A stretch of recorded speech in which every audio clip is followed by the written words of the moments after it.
এখনো আমি চিন্তা করিনি। কারণ আমি খুব বড় একটা মানসিক আ কি বলবো এটাকে? টার্বুলেন্স বলতে পারি। একটা ঘূর্ণিঝড়ের মধ্যে দিয়ে আমি পার করে আসছি। তো এখনো আমি মানে আমি না আপনাদের সাথে হাসিখুশিভাবে কথা বলছি। খুব ঠান্ডা মাথায় কথা বলছি। কিন্তু আমার মানসিক অবস্থাটা কিন্তু আসলে একদম ভালো নাই। এর মধ্যে যখন আমি মানসিকভাবে স্টেবল না হব, তখন আসলে জীবনের কোনো কিছু নিয়ে আমি ডিসিশন নিতে চাই না। পজিটিভ হয়ে যাবে। আপনার প্রশ্ন থাকলে আমি অন্য প্রশ্নে যাব। হ্যাঁ, আপনি অন্য প্রশ্ন আপু করুন। আমি একটা ডিফারেন্ট প্রশ্ন করি। আপনি মিলনের ক্ষেত্রে যে কথাটা বলেছিলেন সেম একই কথা মামুনের ক্ষেত্রেও বলেছিলেন। কিন্তু কাজ তো হচ্ছে ২ রকম হয়ে গেল। আ এই কথা প্রথম কাজে তো মিল নাই। প্রথম কথা হচ্ছে যে আপনি যে ব্যক্তিটার নাম বললেন, আমি গত ইন্টারভিউতেও বলেছি আমি এই নামে কাউকে চিনি না এবং তার সম্পর্কে কোনো কিছুই বলতে চাই না। আর আপনার কোয়েশ্চেনের অ্যান্সার হিসেবে আমি বলতে চাই যে প্রত্যেকটা মানুষই ইন্ডিভিজুয়াল। এর মধ্যে কারো ভিতরটা দেখার সুযোগ আমার নেই। আমি বাইরে থেকে যতটুকু দেখতে পারি, যতটুকু বুঝতে পারি সেটা দিয়ে আমি জাজ করতে হবে।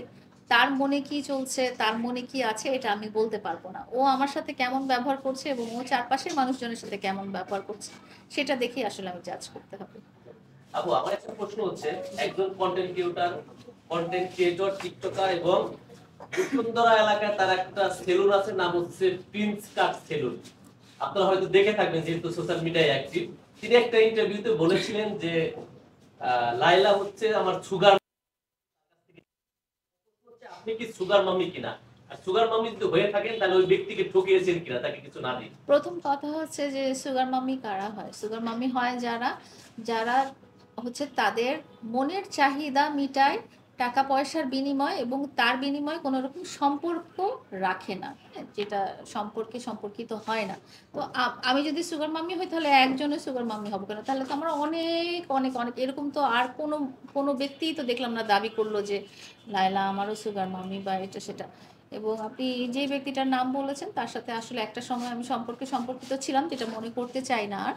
তো সম্পর্ক যখন শেষ হয়ে যায় মানুষের সাথে বা বিচ্ছেদের ব্যাপারটা আসে বা কেউ যখন চলে যেতে চায়, তখন ওই যে নীলা একটু আগে বলল যে যত রকম দোষ আছে, যেটা দোষও না সেটাও তখন দোষ মনে হবে। নাচতে না জানলে উঠান বাঁকা বলে না? তো যখন চলে যাওয়ার টাইম হয় তখন কিন্তু মানে যেটা দোষও না সেটাও বলতে হয় আর কি। এই মুহূর্তে এই মুহূর্তে লায়লা সিঙ্গেল আছে। তার জীবনে দ্বিতীয় কোনো ব্যক্তি প্রবেশ করবে কিনা, বা যদি করতে চায় কোন ধরনের ব্যক্তি পছন্দ করবে? এখনো আমি চিন্তা করিনি। কারণ আমি খুব বড় একটা মানসিক কি বলবো এটাকে? টার্বুলেন্স বলতে পারি। একটা ঘূর্ণিঝড়ের মধ্যে দিয়ে আমি পার করে আসছি। তো এখনো আমি মানে আমি না আপনাদের সাথে হাসিখুশিভাবে কথা বলছি। খুব ঠান্ডা মাথায় কথা বলছি। কিন্তু আমার মানসিক অবস্থাটা কিন্তু আসলে একদম ভালো নাই।